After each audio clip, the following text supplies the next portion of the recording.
Our creative genius, our music and everything has been hijacked with these demeaning and demoralizing and divisive messages, and that's our creativity, and we need to reclaim that.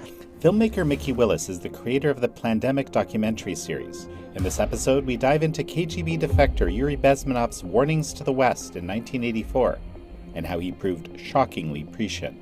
We know how to navigate military war, but when it's a psychological war, one of the deadliest things that any nation has ever said is that can never happen here. And we discuss Mikki's upcoming release, Plandemic, the musical. Everyone's trying to evade being canceled these days. So I say to everyone, get canceled. This is American Thought Leaders, and I'm Yanya Kellick. Mikki Willis, such a pleasure to have you on American Thought Leaders. Thanks, Jan. It's great to finally be here. Well, I'm absolutely thrilled to have you. We've talked offline a lot about Yuri Bezmenov. Yes. And Yuri Bezmenov, back in the 80s, I think it was 1984. Ironically. Ironically or unironically, I don't know actually these days, right? He talked about subversion. He talked about active measures. He talks in a language, and you've put together this, amazing short to kind of that encapsulates, all of his ideas that he was trying to desperately share in 1984 or earlier, right? That when we see them today, we're thinking, my God, this has all happened. I mean, was he prescient? Like what, or did this actually happen? Well, I think that's the scary part, really, and why I keep drawing from historic warnings, like the work that I featured in The Great Awakening with G. Edward Griffin and his historic warning in the 60s. He was telling everyone that communism was not dead, it was coming, and that we need to beware. And then in 1984, that same man, G. Edward Griffin, interviewed Yuri Bezmenov.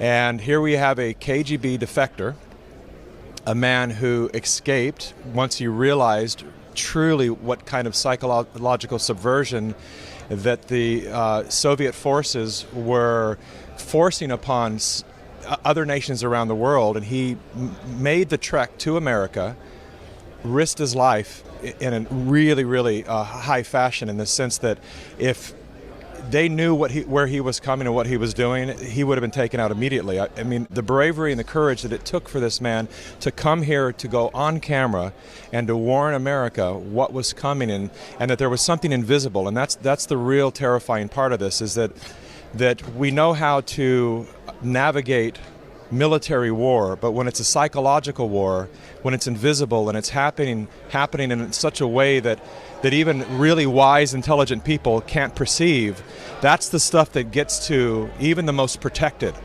And so he came here to let us know what was taking place, and he was shocked in the 80s because he didn't realize. He'd only see visions of America being this, land of the free, home of the brave, and he got here and realized how far advanced that the active measures already had reached in the United States, and it was shocking to him.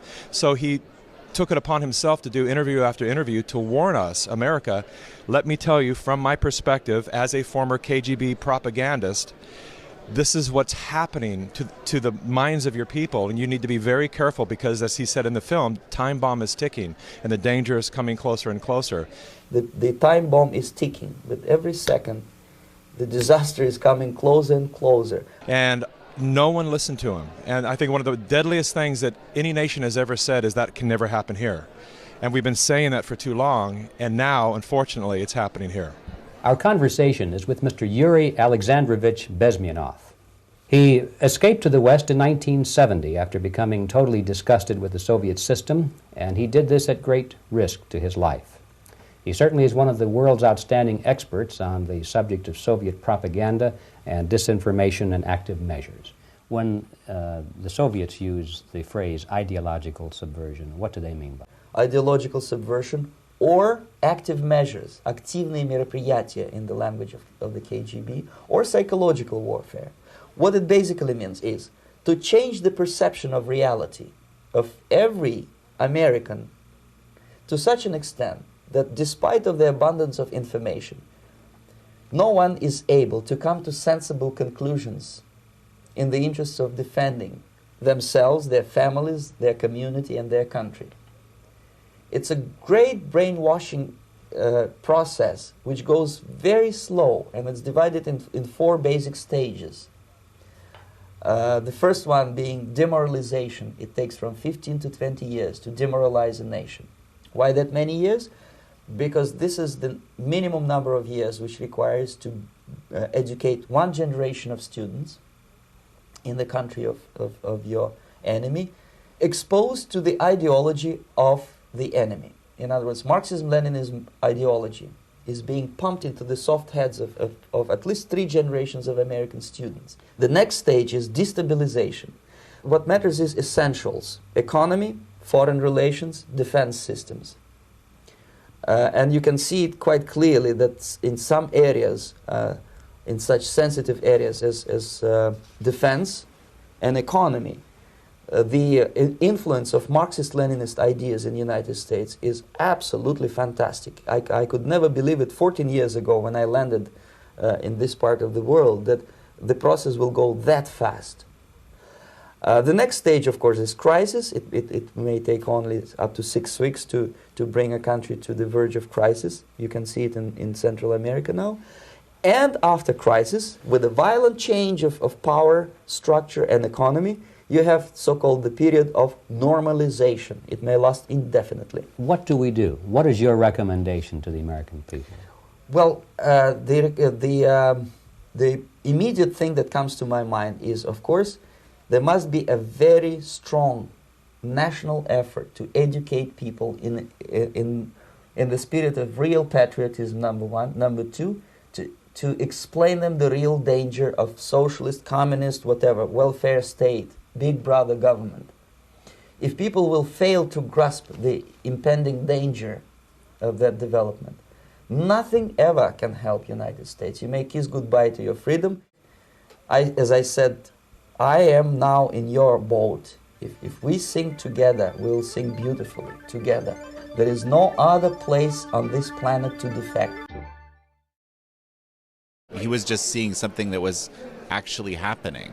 And I think to myself, how is it that so many of us just simply didn't grasp this at all? I mean, like not even a bit for the longest time. It's time for all people to realize that we play a part in this awakening, that we all do. There's been this, well, by design, we've been wired to wait for the superhero to sweep in to save us. And it's never happened, and it never will happen. There's a real true calling if you understand what the work of Joseph Campbell in The Hero's Journey. What the hero always discovered on the journey ultimately, so much so that it's become cliche through a lot of the iconic movies that have used the hero journey structure, and that is the force is within, we are the one, we are the ones we've been waiting for, whatever the line is. The hero goes out to find, the reluctant hero goes out to find the hero only to discover that the journey was building him or her up to the point that they could dissolve everything that wasn't the hero so they could stand and truly awaken to the fact that they are the one they've been waiting for. And so, I think that's a very important message for the masses to understand right now, that it is like the cells in the body of an organism. All of us bring life, and all of us matter. And when the cells are fighting and when the cells are stagnant, the organism is not healthy. And so it's time for us to revive that call for life, that call to procreate, that call to take back our creative talents, our creative genius. Our music and everything has been hijacked with these demeaning and demoralizing and divisive messages. And that's our creativity. And we need to reclaim that and bring our truth and the light to shine into these dark moments. And for me, that is what we've been building towards for generations. And when I look at it from that perspective, I feel very fortunate to be alive in this moment and to get to play some little role in this awakening. So I wanted to take a quick break to tell you about something that's actually quite important to me. I've been kind of resisting getting a sponsor for the show for some time. There's been numerous offers, let's just say. Patriot Gold Group came to me, and the gold is actually something that I've been thinking about quite a bit, because we're in very volatile times, very unpredictable times. So gold is the place that I think is one of the few kind of stable places to put money. And Patriot Gold Group is a good company. We checked them out. And so I bought some gold with them. And the value, and this is kind of crazy, since I bought it, I think about 3 weeks ago, of this gold has gone up by over $500. And this isn't a large amount of gold that I bought here. So let me show you what I got. So this is Rand Refinery 1 ounce fine gold bullion, the American Eagle, and 5 silver eagles. So I'm actually gonna pull out the gold eagle for you because it looks kind of awesome. Wow, it's got an amazing weight to it. So if you're inspired to buy some gold, I recommend you call Patriot Gold Group. You can call them at 888-857-0495, 888-857-0495. Mention American Thought Leaders. With that, let's head back to the interview. There's this other piece that I've been thinking about, the demoralization that we hear about in your piece with Yuri Bezmenov that you just talked about. There's a heck of a lot of people that are just deeply demoralized. They're deeply demoralized to the point where they're looking outside for solutions to people who they really should know a lot better can never provide them. Well, you're touching on something that is a remaining issue for me and a major concern for me. I have two kids, 9 and 12 years old. And when I look at the level of demoralization that's taking place in America, I believe that a lot of the tyrannical policies and a lot of the movement towards the woke agenda and the ESGs and a lot of these things will be dissolved. And we'll come back to a place I think there's a lot of people waking up to have a sense of patriotism that they would otherwise not have, but they've learned to love their country through all this mess. So I think on one hand it's going to be, we're going to elevate our consciousness in to some degree, but this level of demoralization that is leading to mental illness is something that I can't see us being rid of that for a generation or so. And because what's happening out there, mostly through a lot of the apps that are indoctrinating our children from such a young age to believe that nature is so fallible that they could be in the wrong body, that there's no intelligent force that could possibly help them heal that dysfunction. And I look at that and I wonder sometimes, where is the safe space for my children? Where are they going to have really strong, very clear-headed boys that my wife and I have brought them into our world so they understand everything that's going on. They're very bulletproof to any of these ideologies. They hear a kid, at camp or whatever, and they'll come home and they'll say, you got to hear what these kids are saying, Dad. They know the difference between what's real and what's natural and these fabricated new ideologies. They know what's good for them, I'll put it that way. But it's been difficult as a parent that wants to grant our children freedom to go participate in sports and baseball and the trampoline park and all of that, but always have that thought in my mind of what are they going to encounter through this demoralized. And I have to warn them, because so many kids at a very young age now are watching porn, very, very young. And they start to talk about it. My 12-year-old son has already had kids say, hey, I want to show you something. He goes, my dad warned me about this. I actually don't want to see it. Because I told him what it will do to his mind. I said, your curiosity will want to see it more than anything because there's some natural tendency in you to be curious about our gift of procreation. And so that's what causes us to be attracted to the opposite sex, that drive to procreate. So that's natural. But this form of sexuality that's hypersexuality and dark and demented, if you allow yourself in your formative years to experience that, it'll very likely negatively affect your relationships moving forward and the way you relate to women. So be very careful of the long-term effects of these curiosities.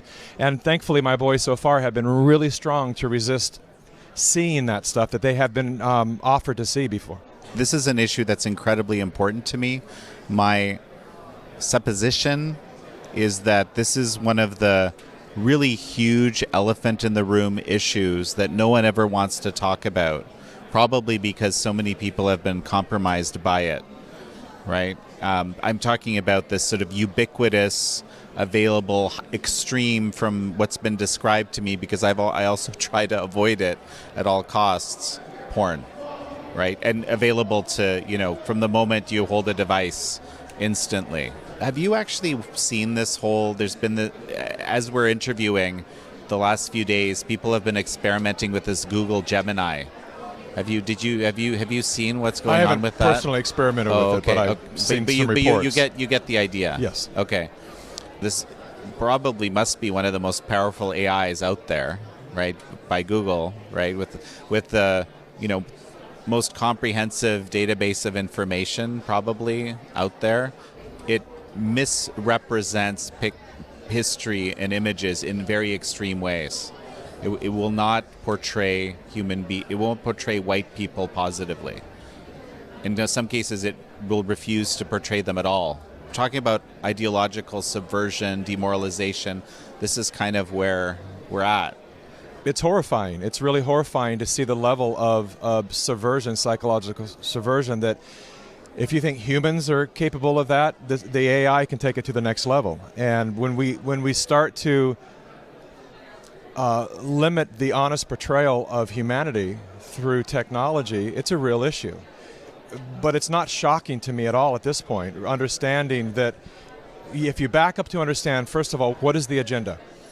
Well, America, because of our constitutional agreement that to protect the individual from the possible tyranny of authoritarians, that is one of the main reasons that America, there are other countries that are far more beautiful, tropical, beautiful places, but no one is escaping. They're not escaping to America just for its beauty.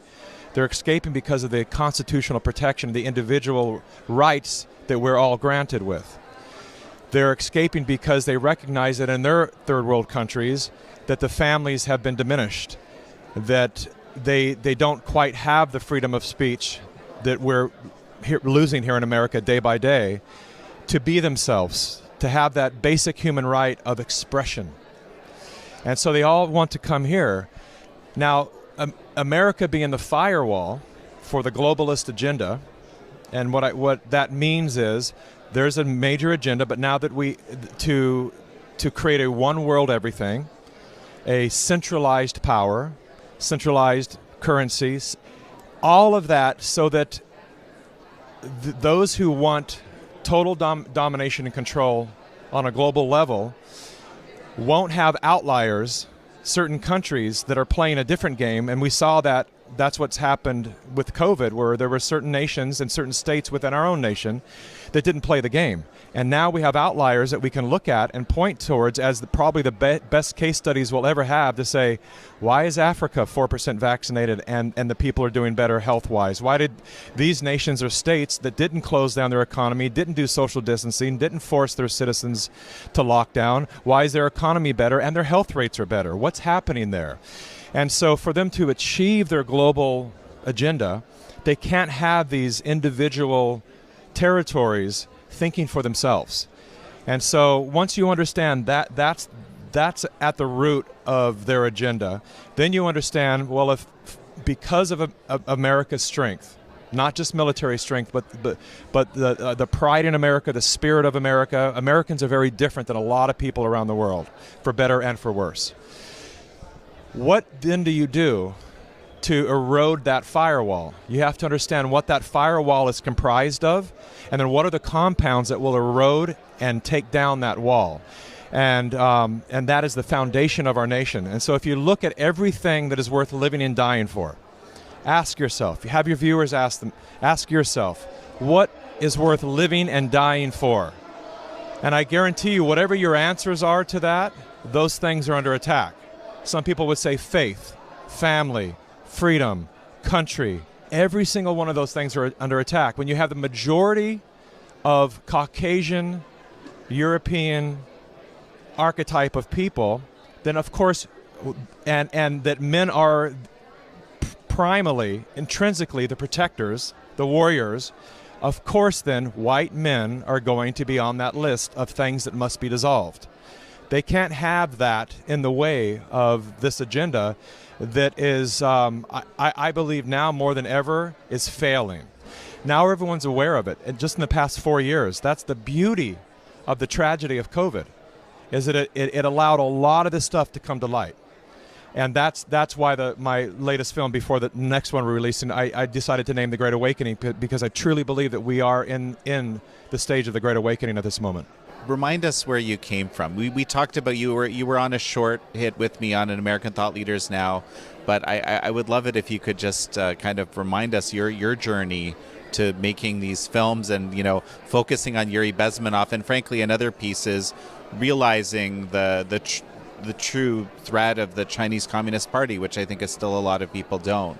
But so tell me your story, yeah. Well, my story in a nutshell is that I was born and raised in California. And as a result of that, I had one political party to choose from, and that was the left. And I became I would say, a far left progressive. I went on the road with Bernie Sanders in 2016 to produce media for him. Well, why was that attractive to you? Like, why did you gravitate there, do you think? Yeah, thank you. There is a backstory to that. And that is, so I was raised by a single mom. And she had 4 kids on her own, and she was part of the welfare system. And so Bernie's rhetoric about lifting up single mothers really reached me, because I thought to myself, I remember the first time I heard him speak, I said out loud, where was he when I was growing up?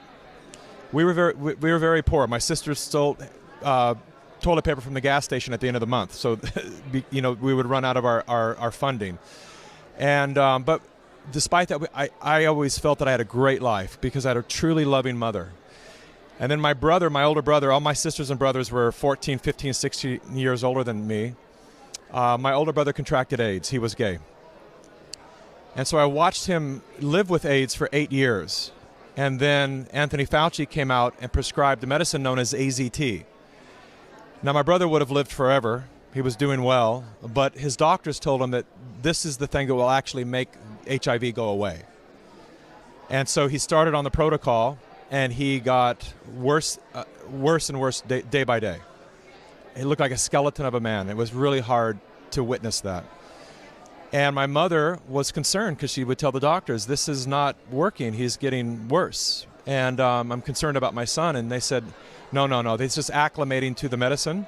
And if you take him off it, he will die. And so very similar to what's happening right now in America with so many people that were coerced and forced into getting the vaccine, and then it ended up damaging their loved ones. They're dealing with that right now, the grief, the shame, the guilt of that. And my mom was a cancer survivor, lived with cancer for 20 years and would have lived a long life. But the guilt and the shame of knowing that she was part of the decision to keep my brother on that deadly protocol, and she didn't listen, because my brother's community was saying the medicine is killing people, not the virus, the medicine. It was so much for her to handle that she allowed her cancer to come back, and within 34 days after my brother's death, my mom died. And so it was a huge wake-up to me, and I developed this distrust for Western medicine at that point, as you can understand. As a young man, I think I was 23. But I went on to pursue my career in Hollywood, and I was in front of the camera for a few years and really fell out of love with that very fast. I didn't like the attention. I was much more interested in watching what the crew was doing, and how they were lighting the set. So then I went to behind the camera. I built my own theater. I taught acting for a number of years and directed stage and theater plays and really cut my teeth doing that. And then I went to, first thing I ever did behind the camera was in the heyday of infomercials, I was asked to co-direct an infomercial for the Vitamix machine. Okay. And it did really well. And so suddenly I'm directing infomercials of all things, which actually informs some of my work right now, because you have to learn a lot of how to understand the audience that you're speaking to, because they're long-form commercials, right? And you know how well you've done by the sales, the reaction of the product that you're selling, right? So it was a great education for me to understand the psychology of how to speak to the audience through the medium of video.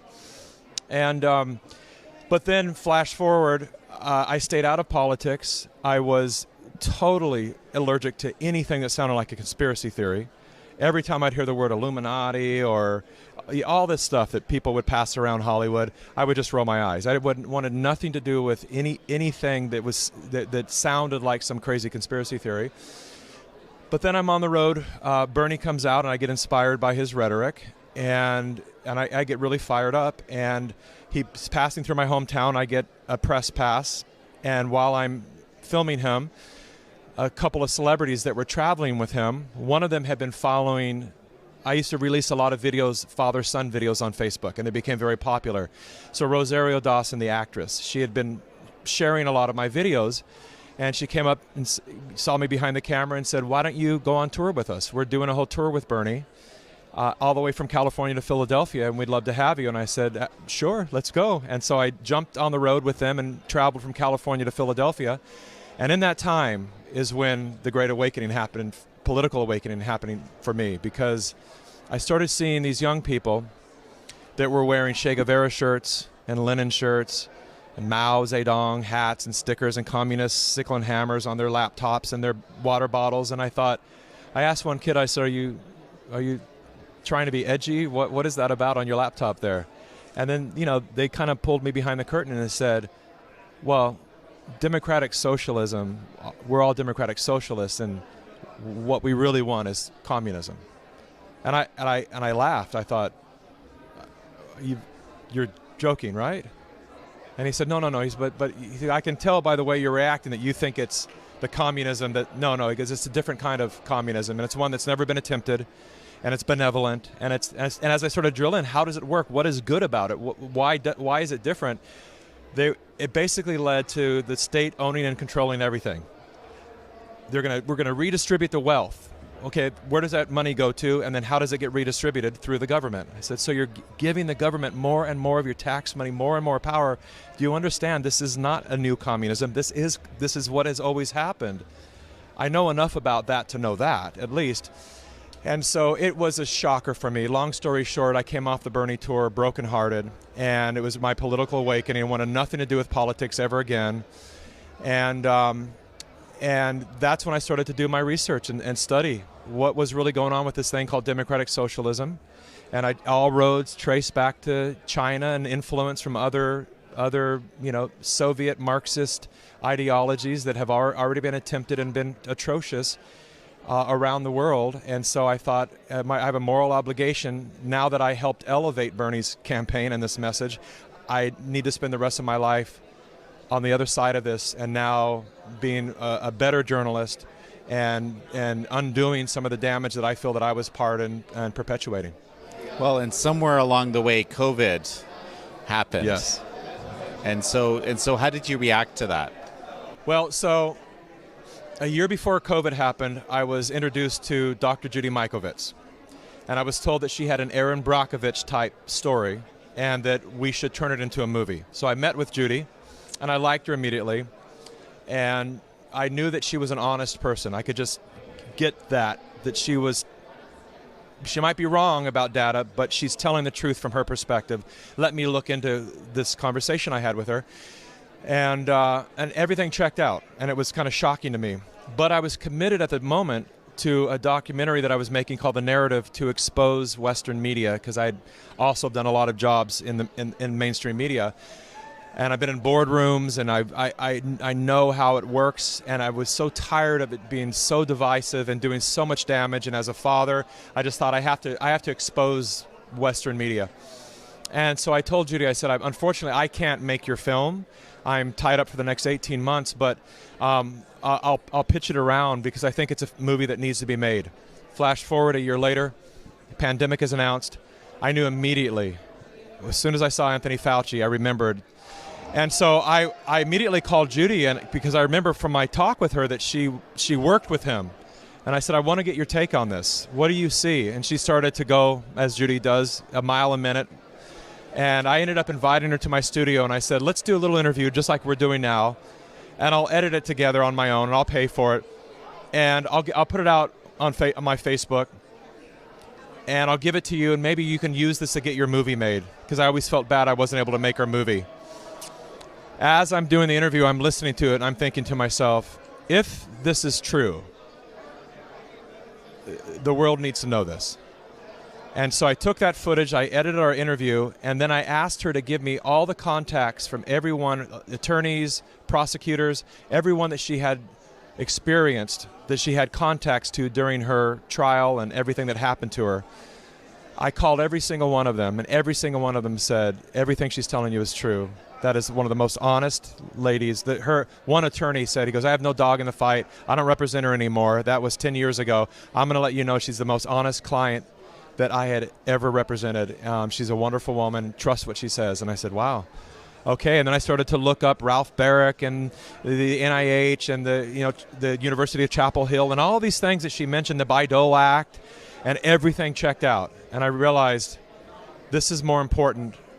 I need to raise a little bit of money, turn this into a short documentary, and take this serious because I think there's a bombshell of information here. So we did that, put it out in the world, and to my absolute, utter shock, I thought the ticker counter was broken on Facebook because just overnight it's getting millions of views. And at the beginning, Jan, it was just people saying thank you. There are people crying, saying you had this helped me realize I'm not crazy. I knew something was going on, and it felt wonderful. 2 days later, after this thing goes mega viral and has hundreds of millions of views, the media steps in, and because all they could see online of me that I was a lefty, they couldn't call me far right. They couldn't put me in that category of neo-Nazi, and so they just went hard after attacking my character, my wife, my family. So much so that my little town, which is known for being one of the conscious meccas of California, which was Ojai, California, someone online started a petition to make my family move, and they were reporting us to Child Protective Services to take our children, all for trying to wake people up to the realities of what was really happening. But that film goes on to become the most seen independent movie in history, with probably somewhere around 1.5 billion views at this point, because of the power of the people. I gave the file to the world and I said, download it because I know that they're going to shut my accounts down. Put it on your computers and share, share, share. And the world became our distribution model. And I'm forever grateful for the people for doing that. And they've continued to do that with the entire series. Astonishing story. And of course, there's been multiple, I guess, sequels now to the original film, with this, Great Awakening most recently, and I think a musical coming. Like that's right. Now, people think it's some kind of a joke or a meme online, but no, we actually created Plandemic the musical, which is marking. I said, let's go out with a bang. For me, it's time to move on to other work, and so the musical for me is it's only 20 minutes long, but it's an epic little movie that we've been working on for 2 years, and it's a real call for people to stand up and to revive their creative genius and bring their their unique gifts to this fight, this historic fight. And it's actually exceeded my expectations. The musical, it was risky, it was fun. To have an idea, it was. I think it was 3 years ago. We were actually at Del Bigtree's house, Buddy and another very beloved freedom fighter out in the world, and I maybe induced by a glass or two of wine. My friend had a acoustic guitar who turned out to be the musical director of Plandemic, the musical, Deepak, and we were making up songs, trying to make light. The world was at lockdown at that time, and here we are, all 50 people, no mask, and drinking wine and enjoying, Thanksgiving dinner, and we're singing parody songs, and it was so fun and entertaining that I looked around the room and I realized we need to.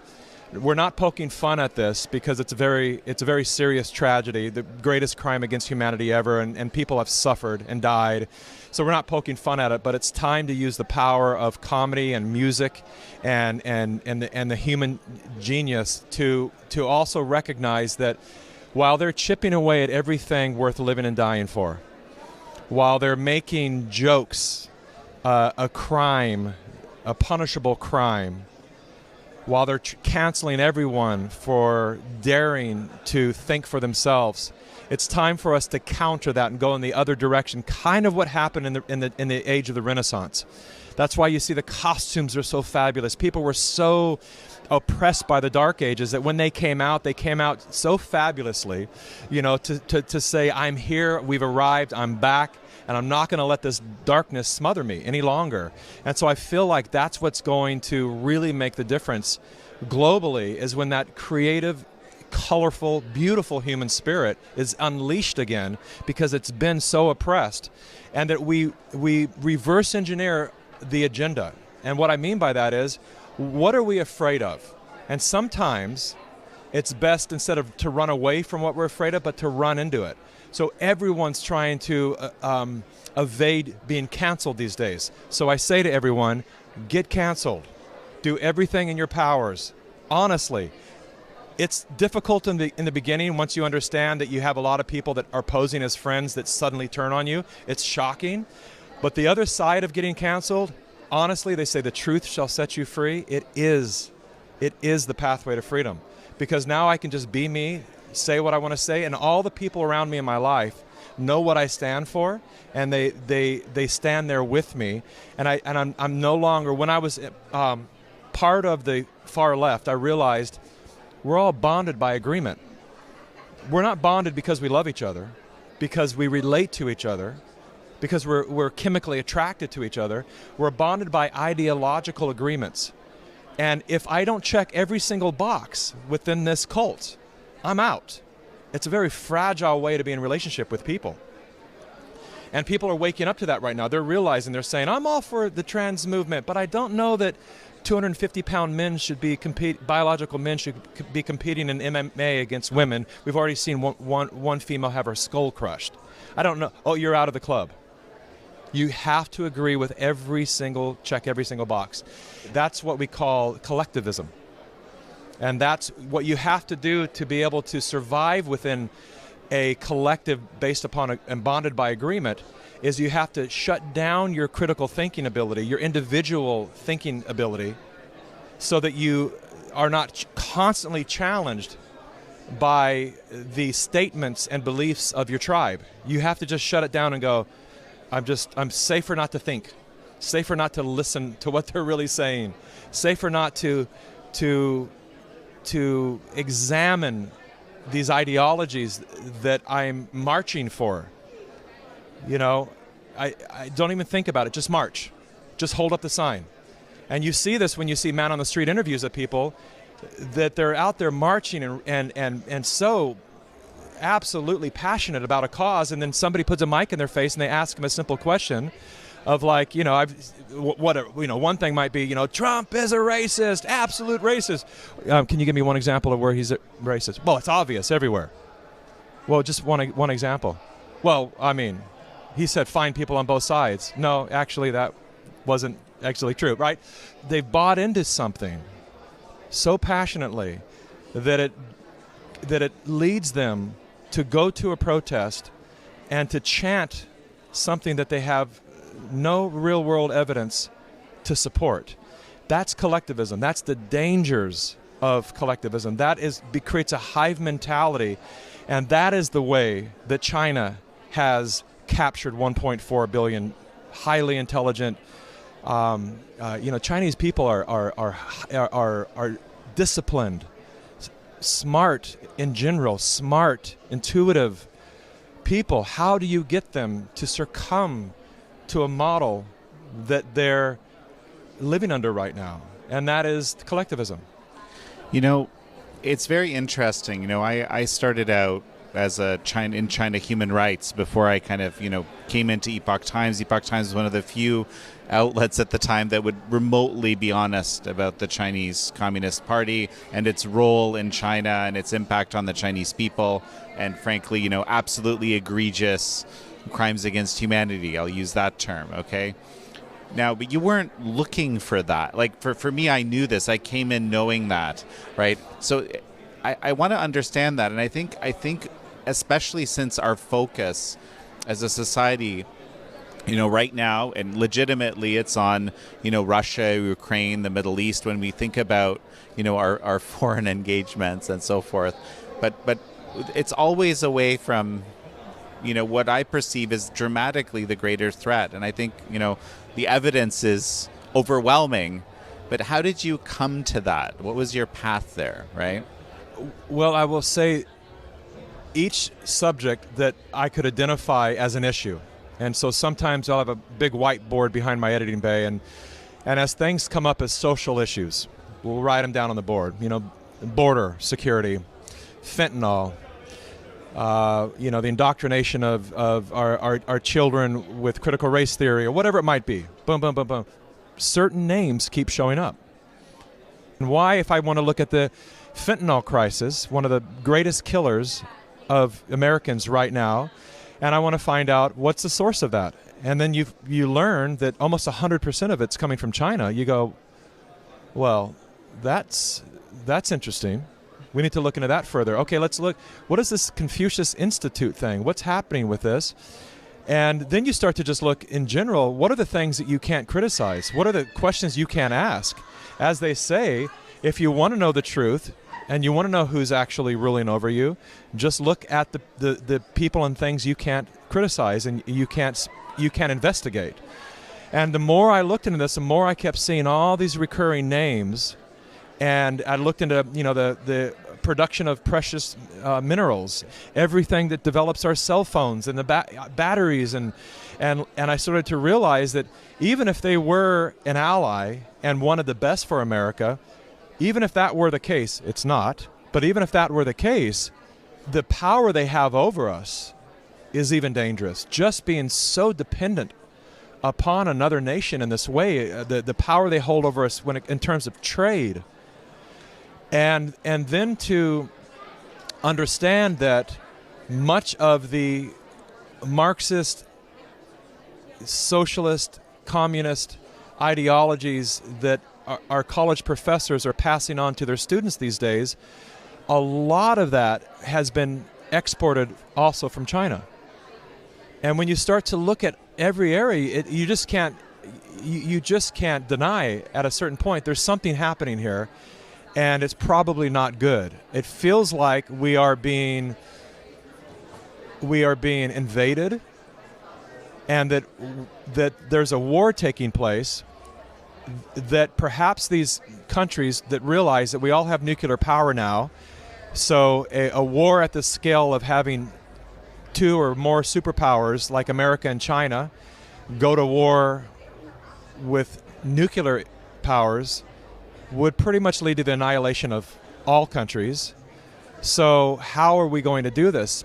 And last time you and I sat down, we were in LA, and I think at that talk someone asked me why I thought China was such a danger.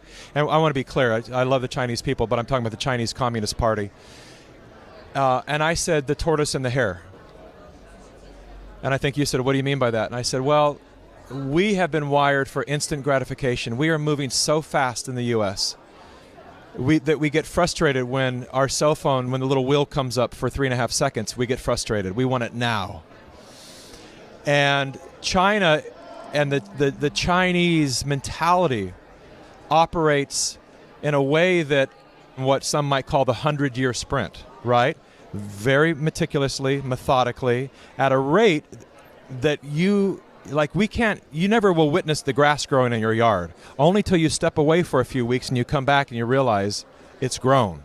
And so that's what makes it dangerous. We are the hare and they are the tortoise, in that we're running circles and exhausting ourselves with all these ideologies and arguing over all these superficial, trivial points, while China is laughing, Iran is laughing, Russia's laughing, and they're gradually encroaching on our territories, buying our land, our food supply, our technologies, spies everywhere, and with the intention to become the dominating superpower. What does that mean for the survival of Americans? I don't know. But that is taking place, and there's already predictions that China in just a few years will be the economic superpower of the world. And what does that mean? Our dollar's collapsing. What will that mean for our future? It's time that we wake up and understand that we need, the answer for me is sovereignty. Everything must, in the same way that we developed a technology called blockchain, which is a decentralized technology, we need to start looking at how do we decentralize in such a way that we bring back that constitutional individual power, that we become self-reliant as the individual, as the county, as the city, as the nation, as every layer produces its own food, its own energy, its own power. So we move in the opposite direction of globalism, which is the centralization of everything. For me, that's the answer. Everything we choose, everyone who's running for office, if they're not focused on coming back to becoming sovereign again, us becoming a sovereign nation dependent upon no other nation, by literally knowing that we have it all within our nation, we can take care of ourselves, and every individual state and county also has that sovereign ability to say we're good. And just like every family at the micro level, every family, take care of yourself. Spend more time getting to know your children, because the children are being raised by iPads these days. Have dinner again at the table, speak to each other, talk about how we protect ourselves, come back into that those traditional roles where the father can be the father again and not just the stupid voice in the corner, and the mother can be that beautiful, nurturing, important figure in the upbringing of our children and an upbringing of our generations. Come back to those things, because those are the things that we've been lulled away from and convinced that they're wrong, that they're bad, that they're outdated, that they're the cause of why America has done so much damage in the world, and America has done much damage in the world, but not Americans, the American government. In the same way that we can't be so myopic to hate another nation's people because of what their authoritarian, tyrannical government has done. We need to start looking at each other as humans again, and not these machines under the stranglehold of a force that is all about division and dependency. And so what are we dependent upon? And can we come back to putting our hands back in the soil again, growing our own food again, educating our children, because our school systems, this is, you mentioned that we would get into the story regarding porn. I think it's one of the most demoralizing, dangerous tools being used to destroy both boys and girls now. It was a boy thing before, but it's now reached little girls. And females have surpassed men now in depression and anxiety. Now the women, look at TikTok and all the other apps where these women are pouring their hearts out in tears. They're 40, 45, 50 years old, realizing that they were bamboozled into a life that is now led them to loneliness and anxiety and depression, because they never had the gift of having a child, of having a man to love and protect them. And those are the things we have to recognize as the most destructive, the most dangerous. All of these ideologies that have repelled the innate primal attraction between men and women is where I want to start, by undoing that, to come back into our natural way of being and co-creating life together. We're going to need to finish up in a moment. Two quick thoughts. First of all, talking about the CCP, the Chinese Communist Party, we already know what they envision. It's this incredible power of the technocratic social credit system, all-encompassing, encroaching on every aspect of your life, right? And it's curious that in the West we've become ourselves more obsessed with creating a similar thing, and I think that also speaks to that subversion. I don't think it's the natural human inclination, not by a long shot. The second thing is, I would love to, and look, this is something we can discuss, but I would love to collaborate with you on a short episode on the effects of porn, because I truly have not been able to tackle this properly. Just very few people seem to really know much about it, very credibly, right? Just they're worried like me, right? Yeah. That this is probably a massive issue that no one wants to touch. A lot of people don't even want to know about it in a sense. So you're the audience. Like I've observed that whenever I've tackled this issue, people are a little bit like, I don't think I want to know, right? I also understand that, but I also think it's incredibly important, exactly as you do. So perhaps we could, collaborate on something small to kind of expose this more, to understand it, it better. I would love to. And any final thought as we finish? Yeah. Well, on that note, I recently directed a piece for Prager University called MIA, which is an acronym for Masculinity in America. And it was shocking to me, although I thought I was up to speed on the damage that porn has done. We had a lot of top experts in this short documentary talking about what has really transpired. And so I would be honored and would jump at an opportunity to get something like that out in the world and really get the latest statistics out there of what's happening, because it's a drug, and it's like all drugs, there are gateways that lead to deadly drugs. And so that's what porn has become. In my day, in our day, maybe it was Playboy was that was the big thing, right? And so it's starting with nude photos to softcore to hardcore, and it ends up in this world where strangulation porn is it truly is. And when you have a 12-year-old boy thinking that women want to be choked when they're making love, it's a problem. And so some of these young boys have made that mistake in their exploration of their sexuality and have been charged with rape or something horrible, because all they know is they thought, well, that, dad didn't teach me. I have no, the dad isn't there for some reason. And I learned from watching these horrible people do this sacred act on camera. And so anyway, it needs to be said, and we'll go deep into that. It's the moment we have some free time, we'll talk about that more. But in answer to your question, in closing, I do want to say to you that I appreciate what Epoch has done. I appreciate what you have done. I consider you to be one of the most classy interviewers out there today.